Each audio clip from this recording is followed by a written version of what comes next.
Bonjour, je suis Osvaldo Lamotte, consultant formateur Cisco pour IP Logos. Aujourd'hui, dans cette vidéo, nous allons tâcher de répondre à une interrogation que nous pose Albert pour notamment essayer de mettre en œuvre des services de niveau 2 par l'utilisation du logiciel GNS3.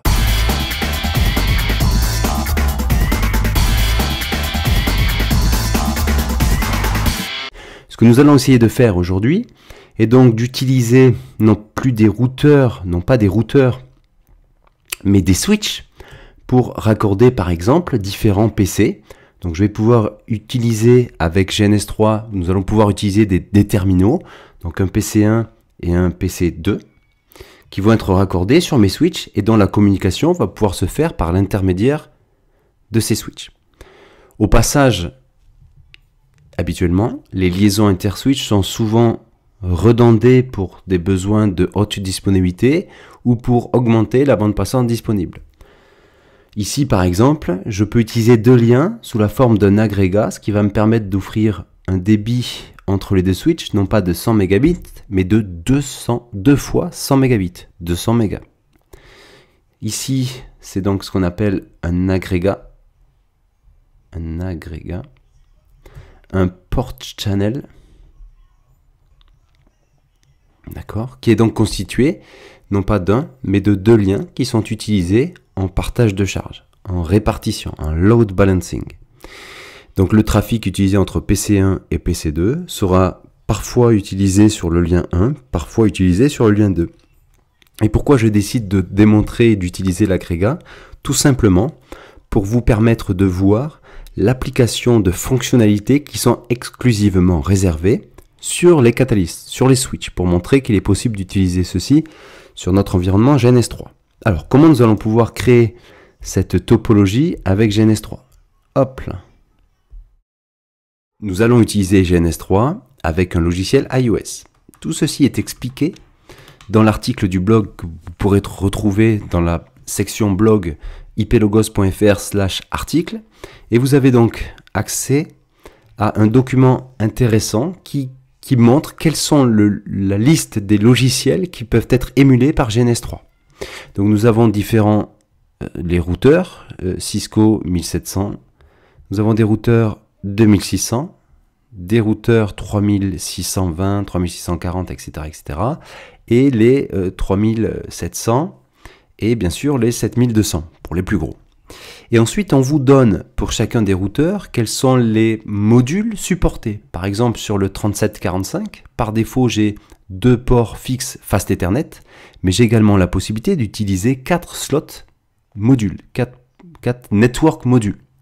Et parmi ces network modules, vous voyez ici dans la liste, j'ai le module Switch 16 ports Ethernet. Et je peux utiliser jusqu'à 2 modules de ce type par routeur. C'est ce que nous allons faire pour contourner la limitation de GNS3 qui ne supporte donc que des routeurs. Je vais installer sur un routeur un module switch qui me permettra d'avoir des fonctions de commutation simples mais probablement suffisantes pour vous aider à préparer la certification Cisco CCNA. Donc c'est exactement ce routeur, le 3745, que je vais utiliser dans ma topologie GNS3. Donc je vais utiliser le logiciel GNS3.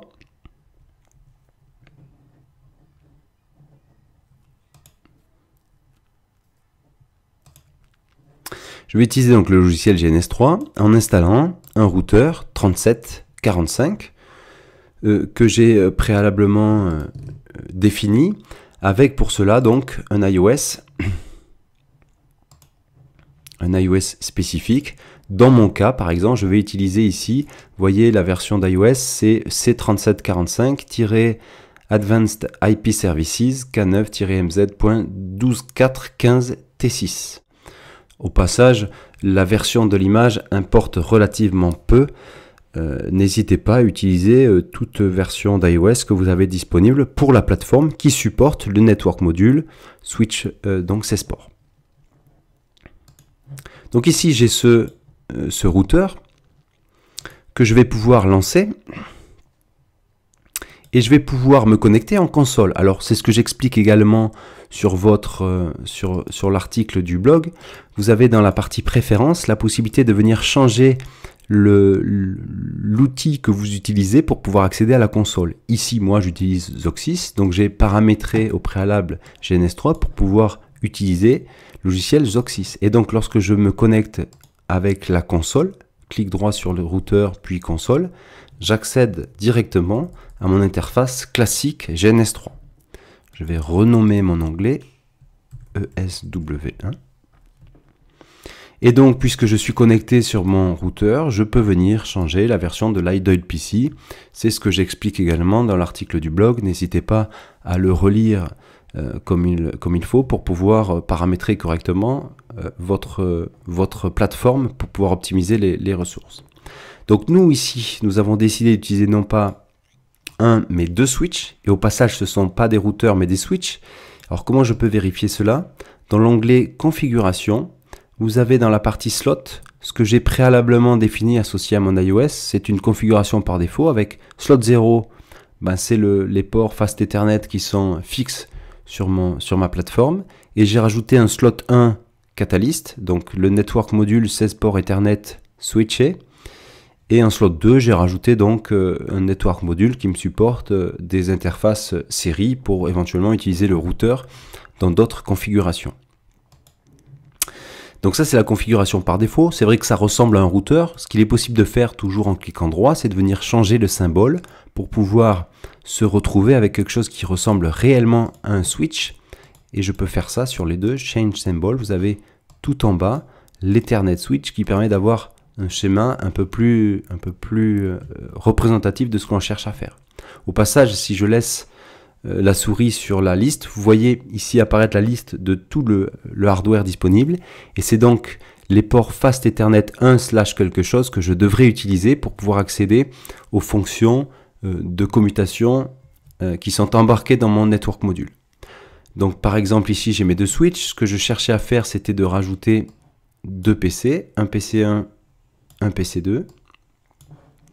Et donc je vais câbler tout ça exactement comme on l'avait prédéfini au préalable sur notre schéma. Donc je raccorde le port Ethernet sur le premier port de mon switch. Et puis la coutume et l'habitude veuillent qu'on utilise généralement les numéros ou les ports les plus élevés pour les connexions inter-switch. Donc ici F1.15 vers F1.15 et F1.14 vers F1.14.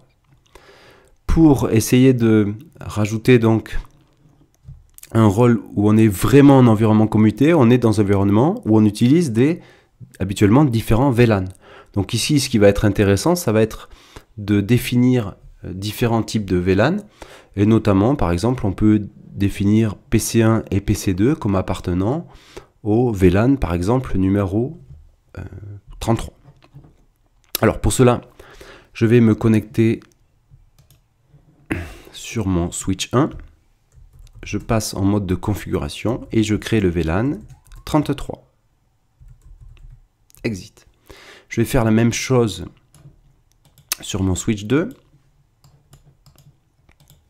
qu'il va falloir lancer au préalable.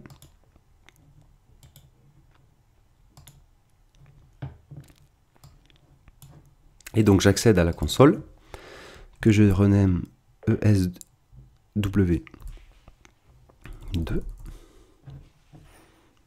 Et j'accède donc à mon CLI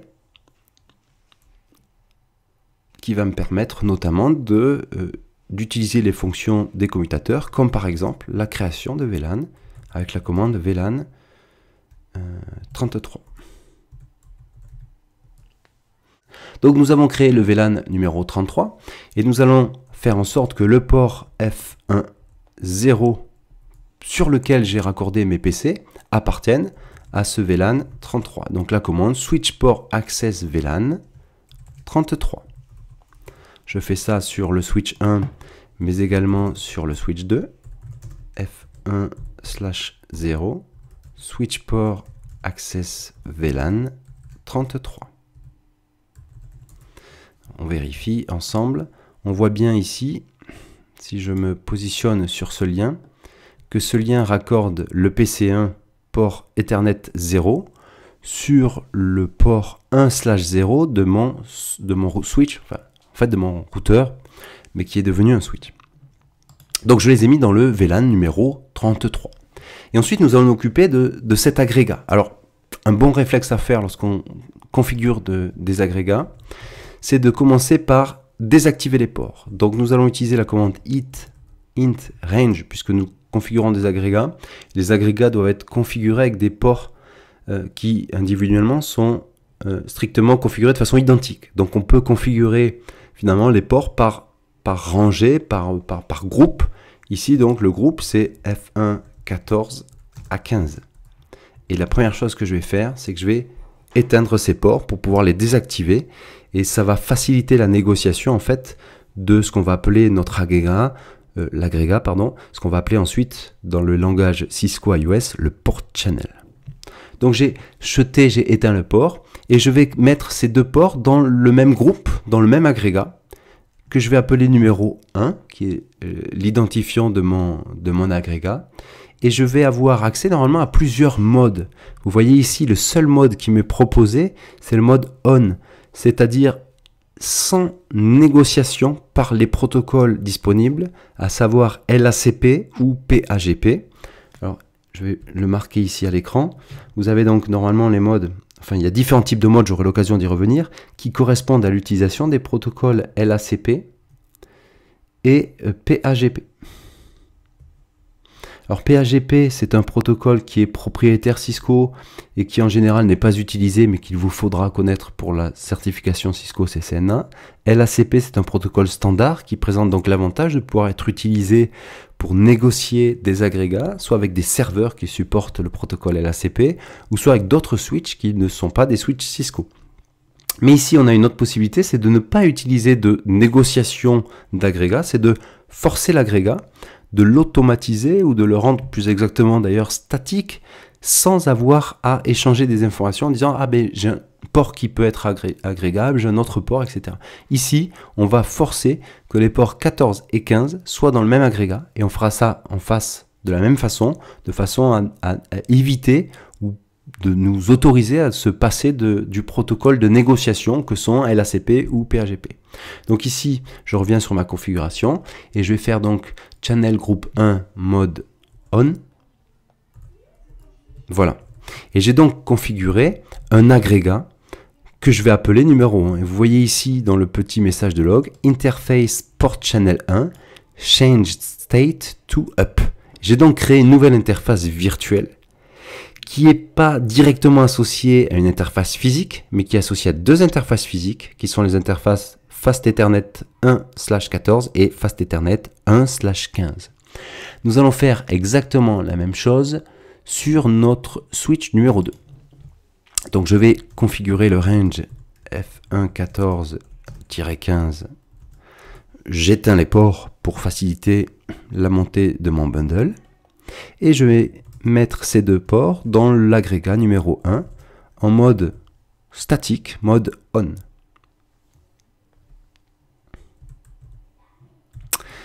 Voilà, ma configuration est terminée. J'ai créé un agrégat. Maintenant, cet agrégat, si on revient sur mon schéma précédent, je vais essayer d'y revenir. Je l'ai perdu, mais je peux vous refaire rapidement donc le schéma qui était prévu. Donc on a donc le PC1 qui est dans le VLAN 33. On a un PC2 qui est dans le VLAN 33 également. On a des liaisons du PC vers le switch. Et puis on a donc nos deux liaisons qu'on a décidé d'agréger. Les liaisons inter-switch sont des liaisons qui sont en mode trunk, c'est-à-dire qu'elles doivent supporter les différents VLAN. Donc le VLAN par défaut, on a le VLAN 1. Et donc on devra pouvoir aussi rajouter le VLAN 33. Un port qui soit physique ou qui soit un agrégat qui appartient à plusieurs VLAN est forcément un port trunk. Donc il faut faire de notre agrégat un port trunk. Donc nous allons pour cela configurer l'agrégat.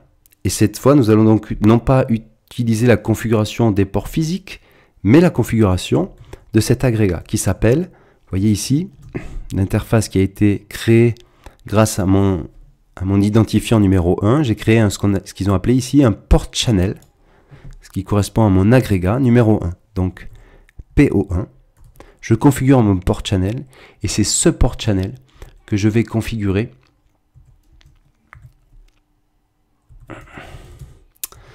en mode trunk, switch port mode trunk. Le détail de ces commandes doivent être connus pour la certification Cisco CCNA. Il y a 2 étapes pour configurer un trunk. Première étape, on définit le mode d'encapsulation, .1Q qui est le standard et qui permet donc de préciser que nous allons utiliser un format de trame 802.1Q par opposition à l'encapsulation ISL qui existait et qui existe encore sur certains équipements, qui est une encapsulation propriétaire Cisco. Ici, c'est l'encapsulation standard, donc .1Q, et nous configurons de façon, j'allais dire statique, sans négociation. Nous allons proposer le mode, nous configurons le port en mode trunk, donc qui peut supporter plusieurs VLAN.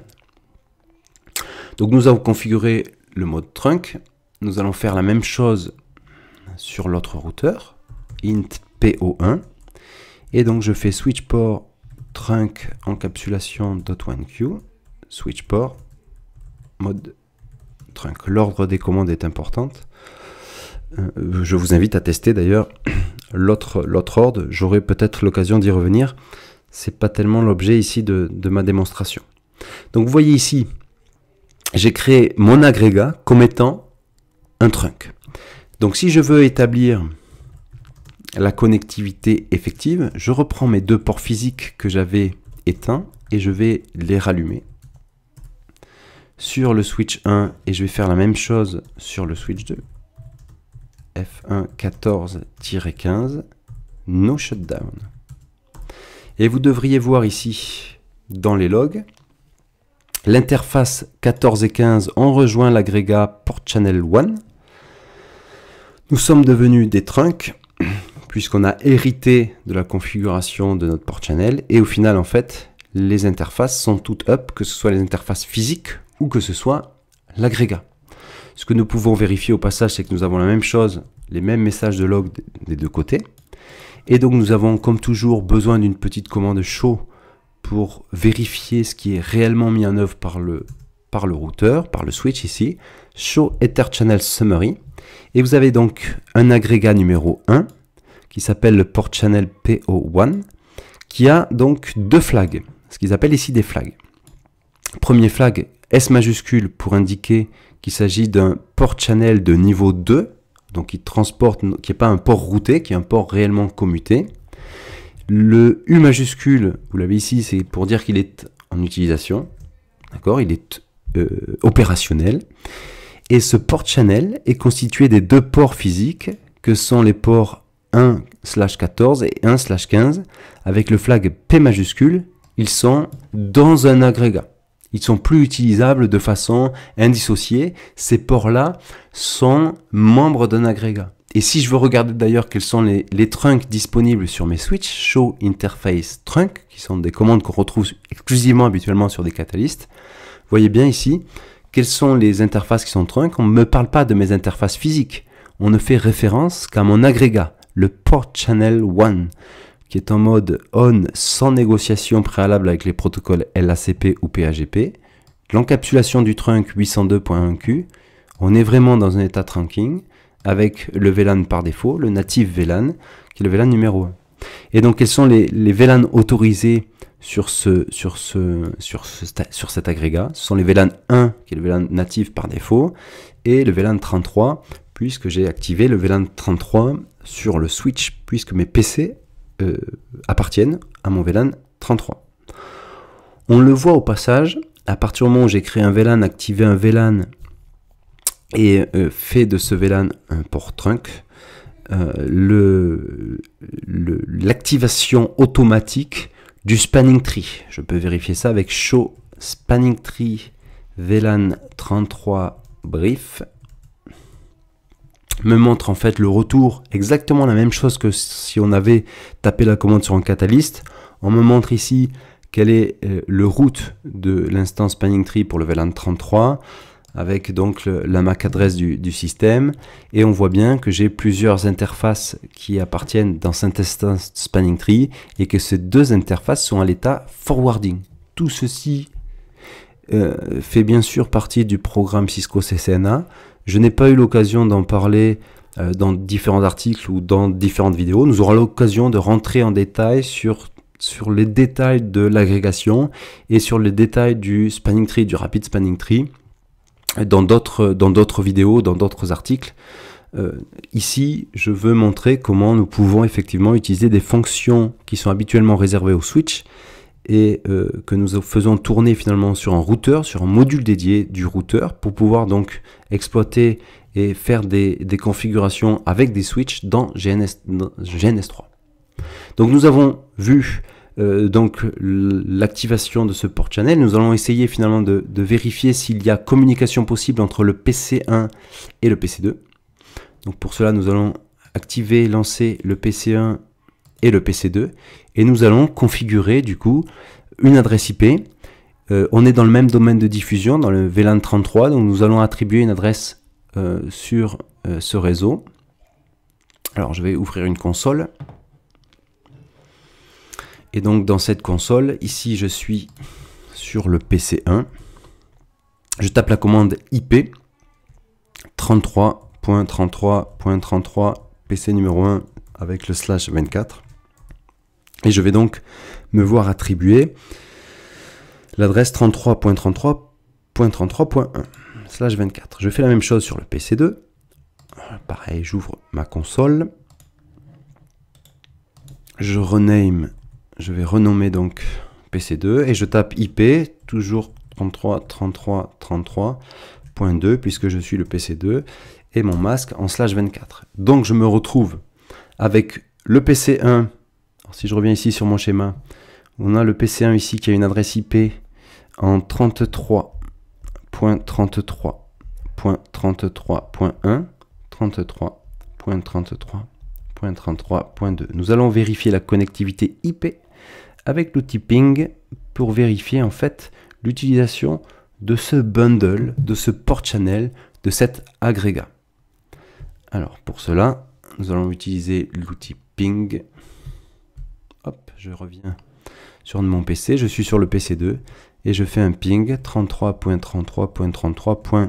Le PC1 est en .1. Je lance le ping et vous voyez ici l'envoi donc de 5 pings. Et à chaque fois, j'ai bien une réponse avec un délai inférieur à la milliseconde qui me permet de vérifier la connectivité IP entre les deux PC.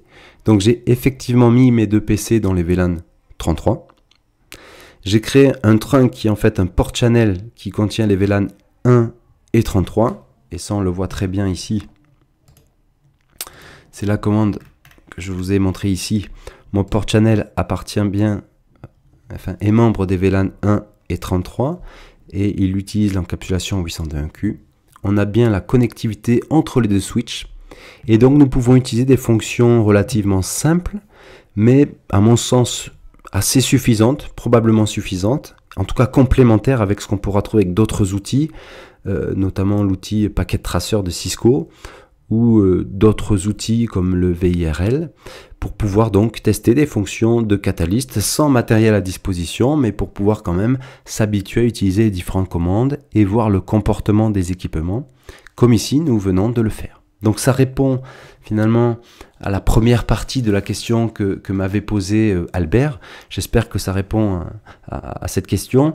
Pour l'autre partie, sur la partie détail de l'agrégation de liens, notamment sur le protocole LACP, sur le détail du Spanning Tree, il y a beaucoup à dire sur le Spanning Tree. Évidemment, ça fera l'objet d'autres vidéos et d'autres articles sur le blog. Je te remercie d'être membre privilégié et j'espère que tu pourras suivre les différents thèmes qui te concernent particulièrement dans les prochains jours et les prochaines semaines. Merci, c'est tout pour le moment. Merci de nous écouter. Merci de vous abonner sur la chaîne YouTube. N'hésitez pas également à devenir membre privilégié en téléchargeant le PDF le guide pour pouvoir le guide du futur certifié Cisco CCNA. N'hésitez pas également à nous laisser vos commentaires à la fois sous la vidéo ou sous les différents articles du blog. Merci et à très bientôt.